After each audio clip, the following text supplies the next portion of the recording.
All right. Well, thank you, everyone, for joining us today for the PNAMP IMW Forum webinar. Quickly, for those of you who aren't familiar with PNAMP, the Pacific Northwest Aquatic Monitoring Partnership, or PNAMP for short, is a forum for coordination and collaboration. Right now, there are 4 staff members. Jen Bear is PNAMP's coordinator. She's on the phone with us today. I'm Amy Poles. I'm facilitating today's meeting. Becca Scully is the monitoringresources.org project lead, and she's going to be talking to us in a little bit about some of the work that she's done in monitoringresources.org to support IMW information sharing. And then Sam's online today as well, helping out with tech support and note-taking. Generally, PNAMP staff facilitate coordination and collaboration through work groups, workshops, meetings, papers, and we develop online tools to help design and document monitoring and enhance collaboration and information sharing. All right, so the purpose of today's meeting is to share progress on PNAMP's IMW action plan and give you the opportunity to connect with others in the IMW community and share information. I want to point out one small change in the agenda. I moved the action plan next steps discussion to the end of the day. I think it makes more sense to talk about that after we've had a chance to discuss ideas for collaboration and collective action. So we have a lot of ground to cover today, so I'm going to keep it moving. If you have questions now or at any point during the action plan progress section, we're going to ask you to put those questions in the chat, and we'll check on them periodically.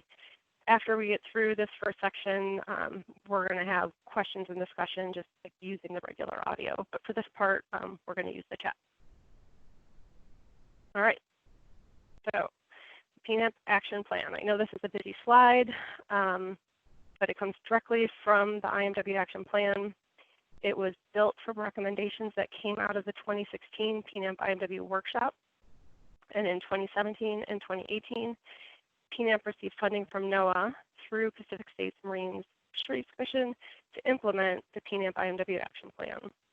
The actions fall into 2 broad categories: improving communication and then supporting information sharing and collaboration. Today's meeting, as well as past webinars and workshops, kind of fall under that second category of supporting information sharing and collaboration. But for the next hour or so, we're going to focus on the communication products under number 2. And we're actually going to start at the bottom of the list with the website work, and then I'll touch briefly on the fact sheet, and then we'll talk about the reports. All right, so we're going to start with a live demo. Fingers crossed that this works. All right. Let's see, before I start the demo, I guess. The intent of the website is to provide a place for IMWs to share information with stakeholders. We want to help you disseminate your results and lessons learned, or really anything IMW related that you want to put out there. Remember that the website is still a work in progress. So if you think of things as I'm going through this, things that you think could be improved, just jot those down or make a mental note. And at the end of this section, I'm going to ask for your feedback in a short survey. All right, so with that, let's see how this goes. All right, so hopefully you are all seeing the PNAMP.org home screen. And to get to the IMW page from here, you hover over projects and then select intensively monitored watersheds. And so that takes you to the overview page. And you know that you're at the overview page because this dark blue box on the IMW nav bar tells you so. On the left-hand side of the page, we have kind of the general purpose of the site, and then also information for people that are new to IMWs. On the right, we have a map showing locations of IMWs, and then hovering over the polygons will bring up the names. I noticed in preparing for this meeting that the potlatch is missing for some reason. So I have that on my list to fix. All right, on the nav bar next to the overview is watersheds. And so this takes you to a page that is really a collection of links to individual IMW pages. And so these pages were developed by an intern using the fact sheets that many of you put together for the 2017 Salmon Recovery Conference. All right, so if we click on one of those, we'll look at the Lower Columbia. So the information on this page follows the template from the 2017 fact sheets. And I think with a little love, we could make these pages look better than they currently do. But I think it's a good start. I also think it would be helpful to add some additional information, like links to key publications, contact information, that sort of thing. All right, so scrolling back to the top, if you click on watersheds again, that will take you back to that list. You also have the ability to get to those individual pages from the overview using the map. But right now it takes 2 clicks. My idea originally was that you would click on this and it would open the page, but instead you click on it and it freezes this bubble, which then allows you to click on it again. And then it will take you to the page. So that's another thing on my list to fix. As I said, it's a work in progress. So next to the watersheds tab, we have key findings and results. All right, so the information in this table comes mainly from a questionnaire that PNAMP sent out to the IMWs to help compile information for the reports that we're going to be talking about a little later. So this was supposed to be just kind of an easier way to digest that information. Instead of reading a 200-page report, you could come here and seek out just the information you're interested in. In this table, you can sort the columns by clicking on the column headings, and that will sort things alphabetically.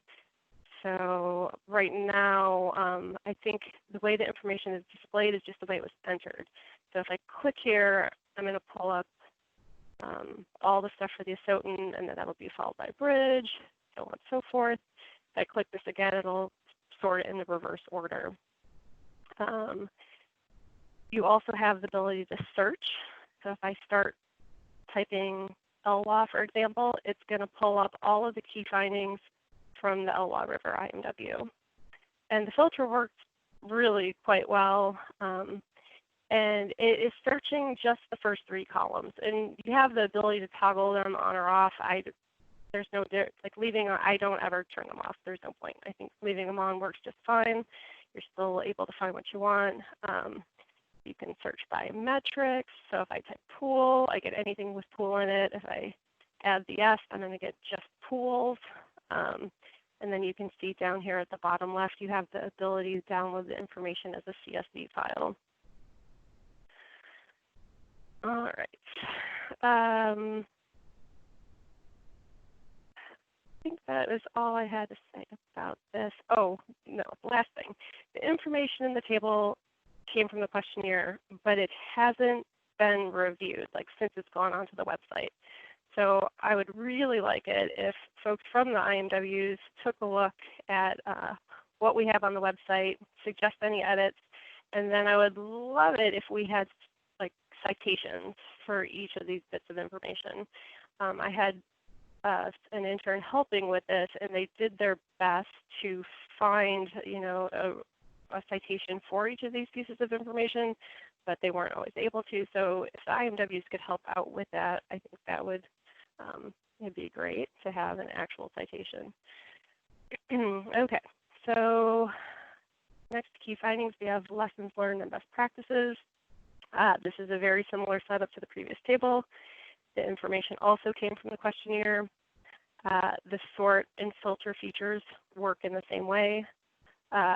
We have this column, pitfall or best practices, which so far everything in this table is a best practice.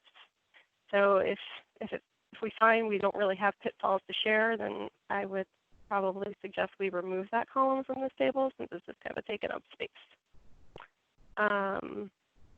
Again, like the other table, the information hasn't been reviewed. It did come from the questionnaire, which was provided by the IMWs, but I would still feel better if this information was reviewed. And then if you all find these tables useful, I think it's reasonable to update these either once a year or every other year. It's really easy to add new information, and we also have the ability to archive outdated information. All right, next on the nav bar is Explore IMWs, and this is basically a link to monitoringresources.org, which Becca will talk to us about in a little bit. Next to that is IMW events. And, I'm happy to share your events. Right now, this is mostly just events that PNAMP has hosted, but this is really supposed to be a page for the community. So if you have something you want added to the list, you can send it to me. Clicking on these takes you to an event page where you can, put whatever information you want. So this is for today's call. And then you have the ability to link to related documents. All right. So next we have IMW documents. And this is basically a view of the PNAMP documents database filtered for anything tagged IMW. And I had requested that it include a way to further search or filter the list, but we ran out of money, so it didn't happen. And so I don't find this as useful as I want it to be. Right now it's a list of documents sorted chronologically by the date they were posted. So right now, if I need to find an IMW document, I am just using the main document search. So from here, I'm usually able to find, what I'm looking for, again, by searching. So here I can pull up stuff from that documents from the LWA. The drawback is that sometimes you end up with things you don't actually want. But anyway, it does work fairly well. But if we had additional money, I would love to add that sort and filter feature here, so similar to the way it was working for the other tables. All right, and last but not least, we have a page for announcements or news. And it's not getting a lot of use yet, but again, it's a space for the community. I'm happy to post news or announcements that anyone sends to me.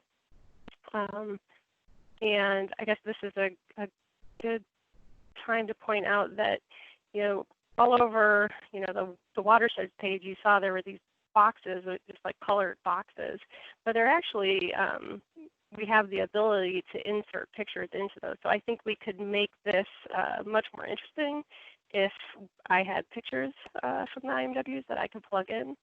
And I think that would make it look a lot better. Back to news. So here's just one example of what that would look like. So yeah, I guess that's really all I have to say about news.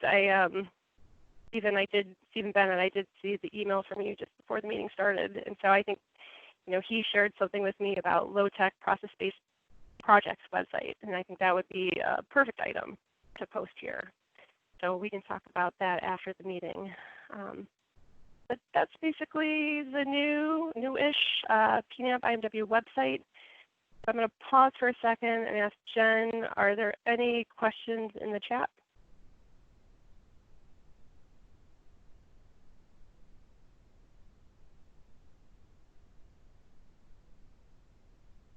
Nope. All right. So if there aren't any questions, I'm kind of trying to quickly scan, and it looks like we've got great feedback, but I don't see any questions. So let's see. I'm going to come back and return to the slideshow. And I appreciate all the feedback in the chat, but I'm also going to ask you to give us some additional feedback in this short survey that should take less than 4 minutes. So I know it was a quick tour, but I'd love to hear your initial reactions. Sam should be putting a link into the meeting chat that will let you take a short survey. You could also access it using your phone and the QR code. And when I start seeing some responses, I'll bring up the live results for that just the first question.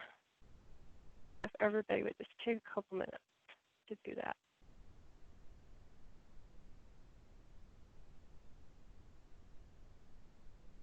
And I wish I had some, like, you know, funky elevator music to play for you, but I don't.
Amy, quick sound check. Can you hear me?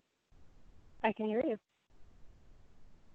Okay, there's something funky with the phone, but I'm back in. I'm going to mute myself now. Okay.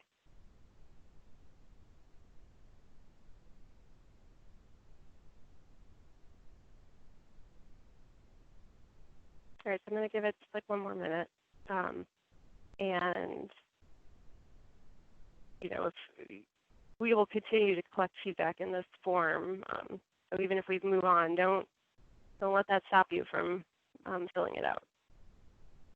And I'll give it one more minute.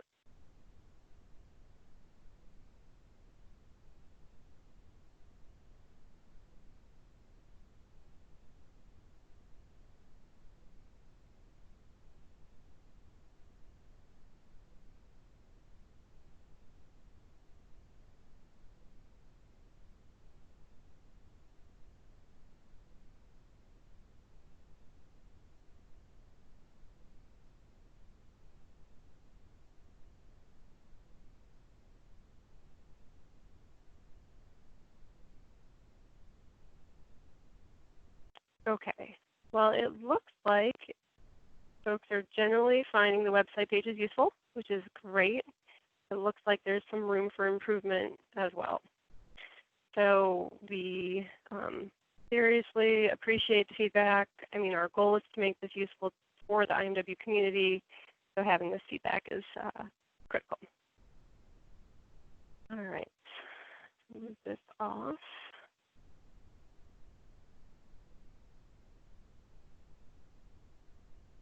Okay, so up next, Becca Scully is going to cover how monitoringresources.org can support IMW information sharing. Becca, you out there and you ready? Yep, I am. Thanks, Amy. I'm gonna share my screen here. Just give me a second to get started. Can you see my slides? I can. Okay, great. Thank you. Thanks, Amy. And like Amy said, my name is Becca Scully. I am the monitoringresources.org lead here at PNAMP. And I am here to talk to you guys today about Monitoring Explorer, which is an online map viewer. And it helps show who's collecting what data, where, when, and how. And we did a little test case with the John Day IMW to load their data collection events into the map viewer. So I'm going to talk a little bit about that process, a little more about Monitoring Explorer, and a little bit about monitoringresources.org. I could, just so you know, it's a very high level overview. You could spend an hour on each of the components of this. So I'm going to fly through this and we'll do a little feedback at the end. And if we want more information, we can set up another time to talk more in detail. So just, oops, next slide here. Just to talk a little bit more about what Monitoring Explorer is. Monitoring Explorer is an online map viewer that shows the who, what, where, when, and how of monitoring. The goal is to preserve and share long-term monitoring efforts and data, and to help coordinate and collaborate monitoring data reuse, collection, and sharing. So it's kind of a cool tool we've been building for a while. It's part of a bigger suite of tools called monitoringresources.org. Monitoringresources.org started as monitoring methods. Some of you folks might have heard it called that at one point.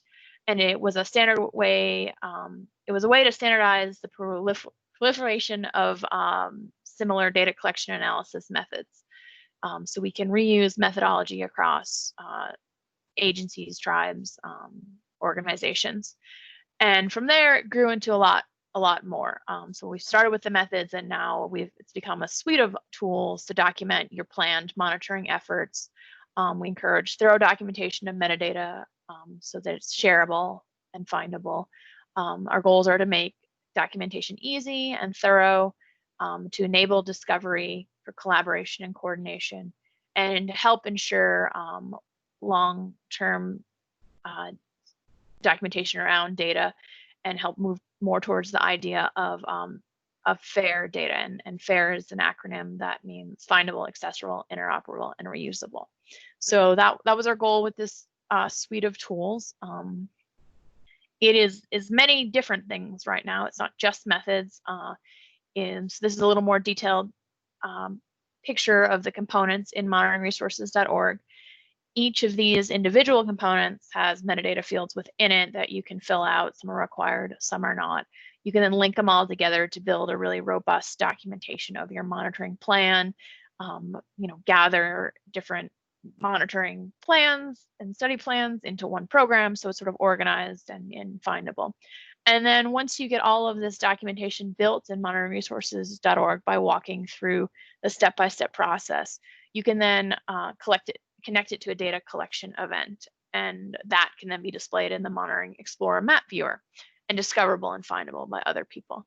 And just to be clear, what a data collection event is, it's a representation of a date and a location where measurements or observations were collected following a specific protocol or method. So that's what we mean by when we talk about a data collection event. So I'm going to talk a little bit more about each component, but I'm going to kind of fly through that. And we have done webinars on each of these individual components. So I'd understand if you have more questions, and we can circle back at some point and answer them. But just to start off, we went through this exercise with the John Day IMW, and we entered the information related to that. We started entering the information related to that work, and we started by entering organization and program information. And that's, the program is a set of protocols and designs used to collect or analyze monitoring data to get towards a specific question. So we entered that information for the John Day IMW. We also then wanted to enter the why, and the why we document in a study plan. And the study plan helps detail why you're addressing certain management or research questions. So it helps you lay out those management questions and say, okay, here is the question I'm trying to answer with specific details. And we did that for the John Day IMW as well. Then we documented, then you can document the where and when in monitoringresources.org. We didn't actually document this for the John Day IMW, but it is part of the tool, and I wanted to talk to you a little bit about it. And so the where and when is documented in the sample designer, and that is where you can upload your plan sample locations, and the when you describe your temporal design, such as your study duration, your revisit plan. And this describes what you're planning. And the idea behind this is to document where you think you're going to go. And then people can see that, and you can start coordinating and thinking about how we can streamline data collection efforts. The next component is the protocol, and that describes the how. Protocol is a collection of methods to derive metrics and indicators. So in a protocol, you document your metrics and indicators, and then the methods you use to calculate those metrics and indicators. So protocol is a collection of methods. And I'll talk about methods in a second. But we have over 200 protocols finalized in monitoringresources.org, we entered a bunch of John Day IMW protocols for how their data is collected, and you can go see them and you can reuse them if you're collecting data in the same way. And then the methods, I like to think of those as puzzle pieces that you snap together into a protocol. The methods are the step-by-step procedure for collecting or analyzing data. They're very detailed. You can go, the idea is that once documented in here, you can go and you can say how the field data was collected, and you could go to the field and repeat that process and have confidence that your data was then comparable to everyone else who used that method. So you can go into a method, you can see who else collected data that way. We have over 1,000 finalized methods in monitoringresources.org. You can reuse those. There's things like pebble counts. So we have the Wellman pebble count documented in here. So many different organizations are using that in many different protocols to answer many different management questions. So these are sort of the atomic pieces that are interchangeable between programs and protocols. So once you get all that documented, you got your plan all together, you got the where you're going, why you're going, what you're going to do when you get there, you can go out in the field and collect data. And that's great. And then what we've done is we built this way to upload the data collection events into the Monitoring Explorer tool. And this is just sort of a screenshot of that, and it allows you to enter this information, links to this information we already talked about, links to the program and the protocol, and then the site name, the event name, the actual location that the data was collected at, your start date and your end date. And we did this work with the John Day IMW. So we've uploaded a couple example data sets into the Monitoring Explorer right now. And what I'm going to do is I'm going to go there, show it to you, which is always risky to do a live demo, but here we go. So this is monitoringresources.org. You can go there right now by typing in your browser monitoringresources.org. And then from the home page, if you go to Explore, Monitoring Explorer, it will open to the Monitoring Explorer map viewer. You can see this map, and you can click on this plus button here, and that will open a bunch of different filters. And from here, you can filter for different things, the how, the where, the when, and the who of monitoring efforts. So we're going to search for the who first. And if you scroll through this list, we can see the Middle Fork John Day IMW, and we can click apply. It is searching, and you can see now, close these filters.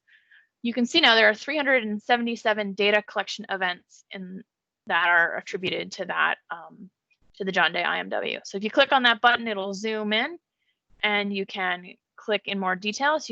So here are 13 events that occurred at that same location.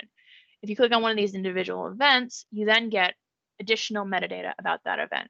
The site name, the event name, the location, the date that collection occurred, some other spatial metadata, and then links to the protocol, the program, and the organization. So by clicking on the protocol, it will then take you to the protocol documentation in monitoringresources.org, and you can see some more detail about what was collected there. You can see the methods that were applied, and then the metrics and indicators that were produced from those methods.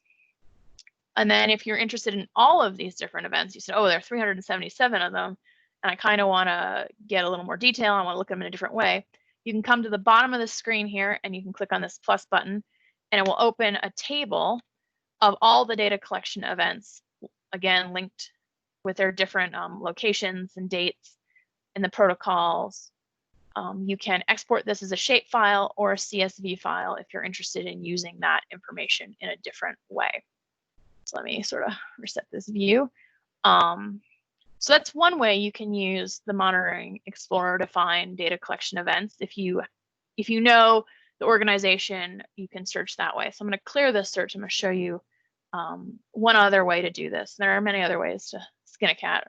Well, but here's another option. So if you look here in the side view, this is the list of spatial layers in Monitoring Explorer. If you open aquatics and you click here, it will add the polygons for the outlines of the IMWs. And then if you click on each of these IMWs, sorry. Let's refresh it real quick.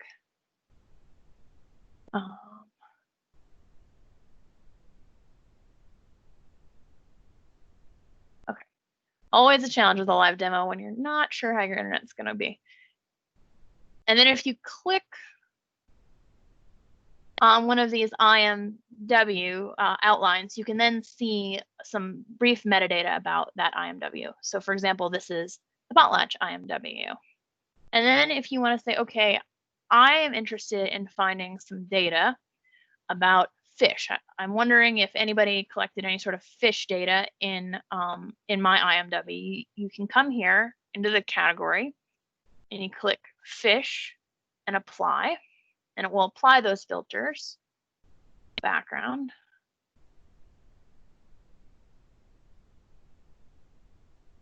Slowly, sorry.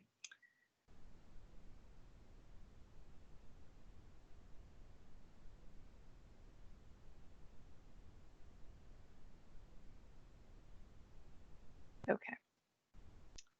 I wonder if my internet is struggling here. Well, hold on. Sorry about that. So in theory, it is applying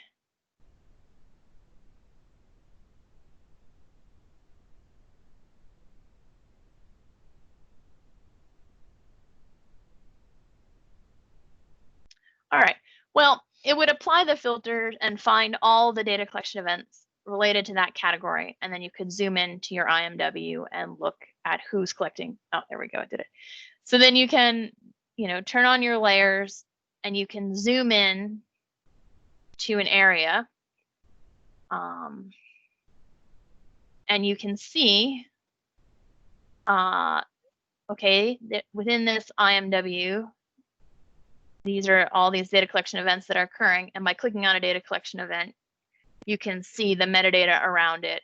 And you could potentially go out and find this protocol, see what data exists there, and then reach out to the data collector and learn more about it if you wanted to reuse or coordinate with that information that already exists. So that's just a couple ways you can use this tool. It's pretty fast overview. So what we did with the John Day IMW was sort of get these data collection events in here, and to do that we needed to get we had some required information and some optional information. We needed to get the site name, the event name, the latitude and longitude, and the start date. And then we needed to have links to organization, program, protocol, and data repository documented in monitoringresources.org. And then their optional things were the end date. So if you did like a study that was a long duration, a link to the study plan or the sample design in monitoringresources.org, a download URL, so a URL where someone could go and download the data, and then notes on the restrictions of data use or just general sort of notes about the data at that location. So to put data into Monitoring Explorer, these would be the elements we need.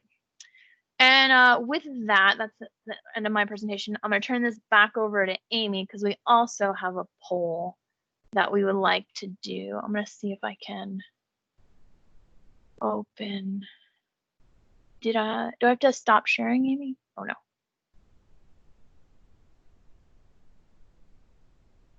Okay, I think my screen should be showing, which is just kind of the transition slide I had for you. So if I click again, hopefully folks are seeing a similar screen to the one before, but this time we're asking for your feedback on monitoringresources.org.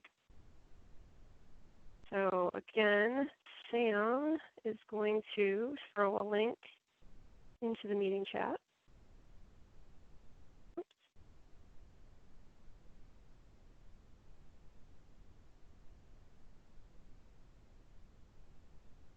And again, once I start to see some results roll in, I will bring them up on the screen.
Okay, I have a question for you guys. While some people are taking the survey, I got a message from someone saying that they're actually not able to access the chat.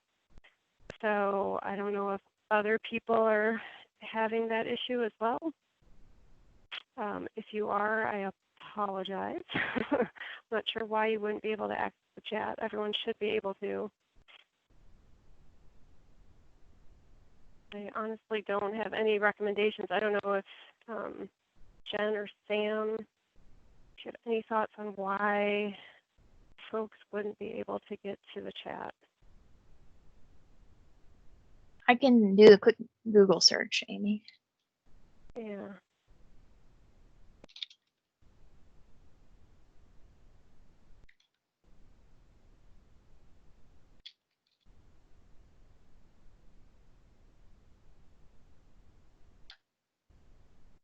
I'm gonna take a guess. If you're in the Teams app, maybe you're trying to access the wrong chat. Like you need to be accessing the meeting chat, and you would get there from the control bar that pops up when you hover over the meeting window.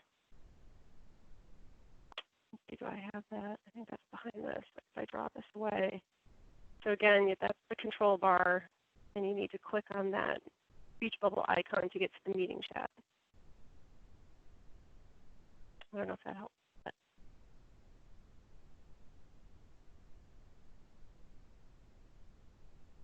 Oh, this is great. Thanks everybody for all the feedback. I think that all of the suggestions you made are doable. And we can start kicking around if we how to accomplish that. And I see that some folks have entered some emails, and so we'll do some outreach and see if we can't get more IMW data into Monitoring Resources and specifically into the Monitoring Explorer. Okay. All right. You guys can hear me, right? I'm not muted. I've got so many devices going right at the moment. Okay, I am not muted. You guys can hear me. All right. Thanks, Becca. Yep. All right. Moving on to fact sheets. All right. So as I mentioned during the demo of the IMW, the PNAMP.org IMW website, IMW practitioners put together fact sheets for the 2017 Salmon Recovery Conference.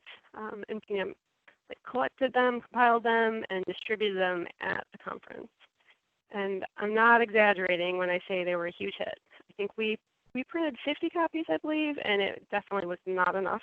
And so we're wondering, do IMW stakeholders want to see updated fact sheets? You know, it's been 3 years. I don't know if there's an event on the horizon where we'd want to distribute them as a packet again, but at a minimum, we could make them available for download on the PNAMP IMW website. I could use them to update the individual IMW pages. Okay, so to gauge your interest in updating fact sheets, we have one last survey. This is the last one. It's a quick one. It should take less than a minute. Sam is going to throw that link into the chat. And this is, the last thing we'd like to get some feedback from you on.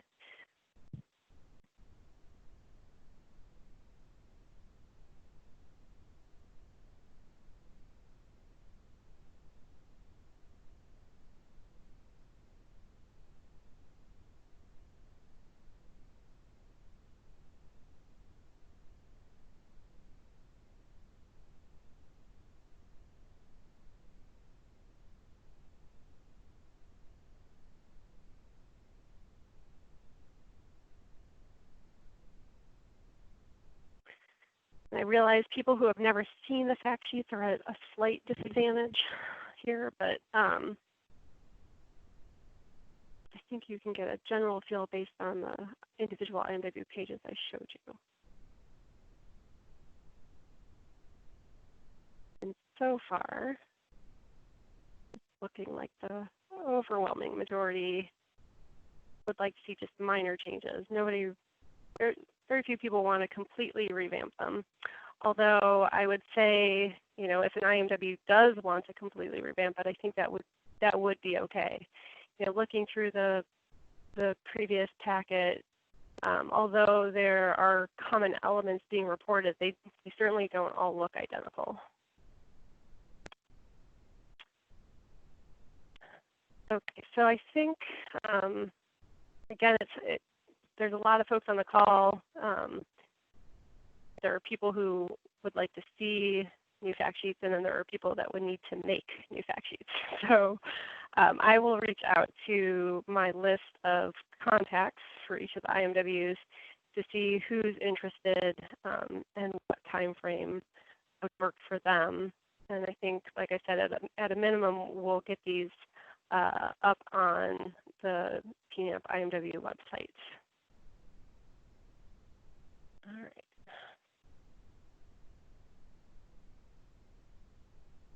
All right, well, thanks everyone for being good sports about filling out surveys. We're always trying to figure out ways to make meetings interactive, especially when you have, 80 people online. Okay. Hey, Amy. Yes. We have a question from the chat. Oh, yes. Sure, go ahead. Seth White wants to know, is the question about fact sheets directed towards the originators of the fact sheets or the consumers? It was both. Yeah, I mean, it's really toward the community. Do you guys want to see new fact sheets? And then I'm going to reach out to the individual IMWs to see, do you have time to update them? And, what would that timeline look like for you? Again, if it's just making minor changes, I don't think it'll be a huge lift. So again, especially if you're not messing really with the formatting, it's just kind of updating the numbers and that sort of thing. So yeah, I would like feedback from both. Okay. Any other questions? Okay. On to the reports. All right, so I'll cover just a little bit of background on the reports, and then I'll talk briefly about the PNAMP summary report, which is the one in the middle, which is actually called Key Findings and Lessons Learned from Pacific Northwest Intensively Monitored Watersheds. But it's much easier to say the PNAMP summary report. And then after that, Tracy Hillman will present highlights from his evaluation report, which is full title, Evaluation of Intensively Monitored Watershed Projects. And then we're going to open it up for questions and discussion. So yeah, we'll abandon the use of the chat for questions once we get to the discussion of the report. Okay, so let's see. The IMW action plan specifically called for the two reports pictured on the right, but PSMSC also funded a third report that preceded the other two, and that's the report on the far left. And when I sent the agenda, I included links to all three. And so the synthesis of 5 IMWs in Idaho, Oregon, and Washington was written by Kitty Griswold, and it drew from extensive reports that were written by the 5 IMWs, and they're included as appendices to that report. And we're not going to talk about this report in detail today, but I do think it's an important part of the body of work that was done in the last couple of years. Which reminds me, I don't think these reports are probably new to most of you. The preliminary findings were shared in November of 2018 at the last PNAMP IMW workshop, but for various reasons it took a bit longer than anyone wanted to get them finalized. But let's see, I think, yeah, Tracy was able to get his report done in November of 2019, and I wrapped up the PNAMP report in December of 2019. So the PNAMP summary report built on the work that Kitty did, and it expanded the scope to include a total of 16 IMWs. And then the Hillman evaluation report built on the PNAMP summary report and it looked at how well IMWs are working as a network to address key management questions. So to get the information needed for both the summary report and the evaluation report, we developed a questionnaire that I mentioned earlier, and it allowed IMWs to point to where we could find the requested information in their existing reports, trying to make it easy for them, but it also provided space where they could fill in new information. All right, so for the PNAMP summary report, the lion's share of the writing was done by Craig Haskell, who was formerly with USGS, but now with Fish and Wildlife Service. Looking at the table of contents, you can see that most of the report is made up of the individual IMW synopses, but we did try to summarize key findings in an easy to digest format, and we highlighted a handful of lessons learned that were most commonly reported.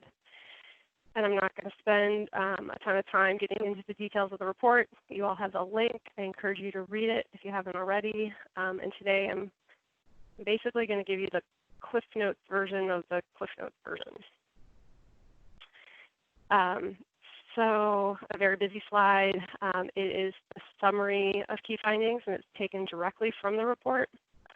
And I think people either love this table or they hate it. We tried to make it clear that it was a simplification intended to convey generalities, and that you should consult the individual synopses for details.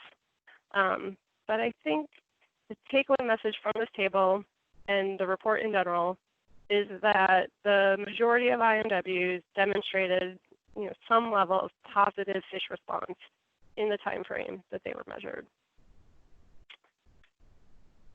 All right, as for lessons learned, most commonly reported lessons learned were that it's important to adequately deliberate and document the time and geographic scale over which restoration must occur to ultimately result in both habitat and fish measures of success.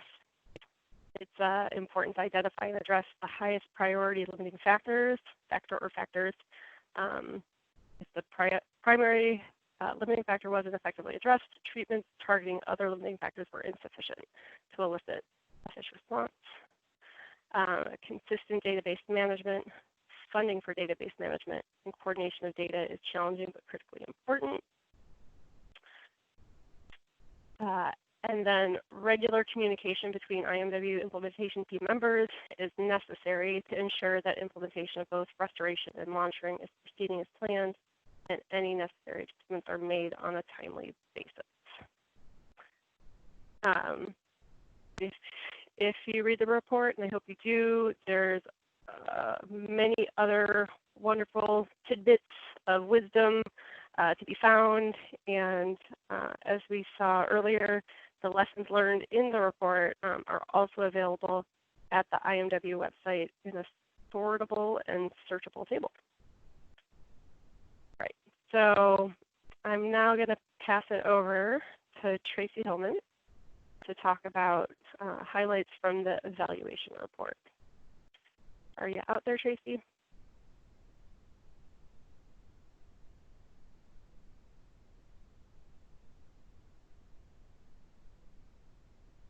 I'm seeing your slides, but I haven't heard you yet. You can hear me now? I can hear you now. All right. Well, as Amy indicated, this is the third of 3 reports, and most of you are aware of this work. I think I gave a presentation back in over Halloween of 2018. And at that time, I went over some of the results from the work that George and Tim and I had done. And the genesis of this work, it actually came out of the Portland NOAA office. And it was Greg Siglitz that called us up and said, hey, we have a number of high-level management policy type questions that we would like you guys to evaluate. And so he sent those questions to us, and we started looking at them. And there's these 8 questions. And very quickly, he was asking, do the IMWs cover a representative range of habitat improvement strategies in ecoregions? Are the IMWs asking the most appropriate and relevant questions? Are IMWs implemented within watersheds with high potential for learning? And what are we learning from the IMWs? Are all the IMWs still needed to answer the primary questions in the region? And if so, for what purposes and for what period of time? And he also asked, have any IMWs reached a logical conclusion or for other reasons should be ramped down or discontinued? Are there additional IMWs that should be brought online? And finally, are any of the IMWs unlikely to meet their original intended objectives within the 10-year time frame? And if so, why? So these were the 8 questions that we were asked. And as you can clearly see, these are coming from management policy type people, although I think technical folks would also benefit from responses to this. So we decided to attack these questions in 2018, and we did that, as Amy indicated, by working with PNAMP on developing an IMW questionnaire. That questionnaire included questions related to basic information about an IMW, the context of the IMW, statistical design, sampling designs, measurements, and results from those IMWs. And we sent the questionnaire out to researchers working in IMWs in the Pacific Northwest. So we actually evaluated 17 different IMWs, and the results relied heavily on the responses that we received from the researchers that were preparing, that were doing the work within the IMW. And we also drew heavily upon the summary document that Amy was talking about. And finally, we conducted a high-level review of those IMWs. And just to help you or remind you of the 17 IMWs we looked at, several of them are within the Columbia Basin. There's a few along the coast and a few within Puget Sound. And so in the document, which you should have received by now, I think it was released the end of last year, in that document, we give a brief overview of the IMWs of all 17 IMWs, and then we respond to questions, and then finally we provide our conclusions and recommendations. And I think just to keep this short, I'm not going to answer every question that we had in there. You can read the report, but I thought I would give you a high-level lessons learned. This is what we picked up when we evaluated these IMWs, and I want to break this up into 2 parts. I want to look at some of the lessons that were learned from the very earliest IMWs. And for example, we're talking about Fish Creek here in Oregon. And there are several high-level lessons learned. And as you may recall, the Fish Creek IMW, many people did not consider it a success because they were unable to document fish responses to the treatments that they applied. However, we would argue that a lot was learned from that IMW. And first of all, it's important to point out that, and this comes directly out of the IMW, that the focus needs to be restoration, needs to focus on process and symptoms. It is important to avoid a Band-Aid approach. We need to treat the symptoms and not the causes or the threats to stream and included stream enhancement. So what we need to do is focus on processes and symptoms, not Band-Aid approaches. And next we learned from the Fish Creek IMW is that both spatial and temporal controls are needed to increase certainty of treatment effects. We also learned that large-scale natural disturbances such as floods, fires, and landslides can quickly erase treatments and their effects. And there's more reliance should be placed on biological significance, that is focus on achieving biological targets and milestones, and that should outweigh a focus on statistical significance. We also learned from that IMW that adequate spawning escapements and seeding levels are needed to effectively evaluate treatment effects. And finally, we learned that major changes in sampling methods should be avoided during the life of the study. And these all make sense, and I think what we found when we evaluated the more recent IMWs is that the researchers knew about these lessons learned and they kept them in mind when they developed their own IMWs. And so that takes us to the second category of lessons learned, and these come from the more recent IMWs. And these should not be a surprise to anybody, but there are several things that we found when we evaluated the more recent IMWs. And the first one is that successful IMWs identify and treat the primary factors that limit fish within the watersheds.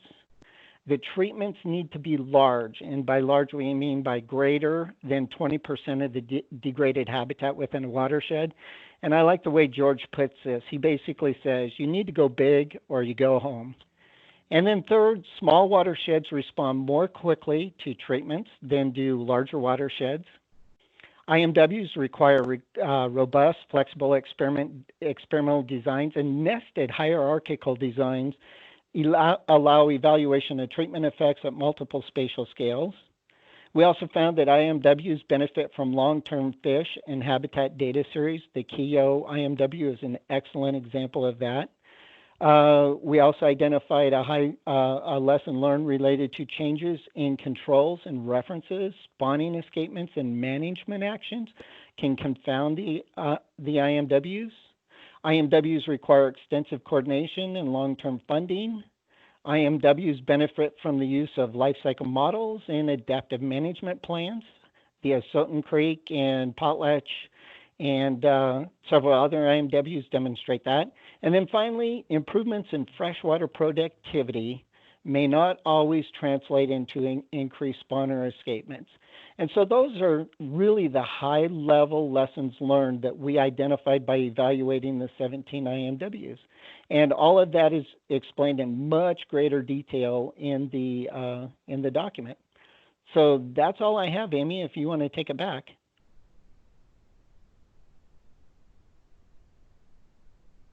Unless George has something to add, if George is on the phone. I'm here, Tracy. No, thanks. That was very good. Okay, so we are now going to open it up for questions.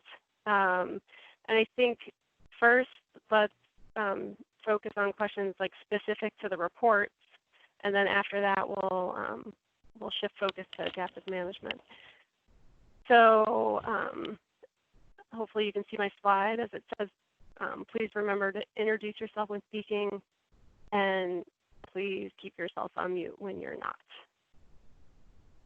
All right, so does anyone have questions for Tracy or myself?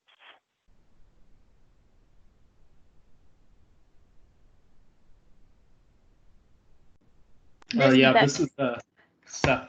Oh, sorry. Did I interrupt somebody? Oh, I was just going to say, this is Becca. I'm also here if there are monitoring resources questions. Okay, Seth White from Columbia River Intertribal Fish Commission. Thanks for the presentations. I'm not as familiar with the IMWs and just getting up to speed, so I really appreciate it. My question was about the slide, a couple in the previous presentation that was summarizing the responses of different variables in the IMWs using the up arrows and the blue arrows, and yeah, that one. And I was wondering whether in those analyses, has the background kind of environmental variation been teased out, or if we see a green arrow, can we assume that that is a response that's due to restoration or treatment? So this is Amy, and I saw that question in the chat, and I can't answer it. I don't really know. I did not create this table, so I'm not sure. That would be a question for Craig, and Craig is not here, so I could pass that along to him, but I'm not going to be able to answer it today. Hey, Amy, this is George. I can answer it for two of the watersheds, the Elwha and the Strait of Juan de Fuca. Perfect. So, Seth, for the Elwha, we've been able to partition the noise from the signal, so to speak, and so we've been able to kind of quantify that variation. So all of the adult return increase and red number increase we're seeing is not due to just the dam removal. The life history diversity increase is, and the same goes for the Strait of Juan de Fuca. So with the life history diversity and some of the juvenile numbers we're seeing, most of that's due to the treatment. But when you're talking about the adult numbers, it's a mixed bag. So we can't say that the whole thing is due to the treatments. Okay, thanks, George. Yeah, that's helpful. I like the graph in general. Thanks, Seth.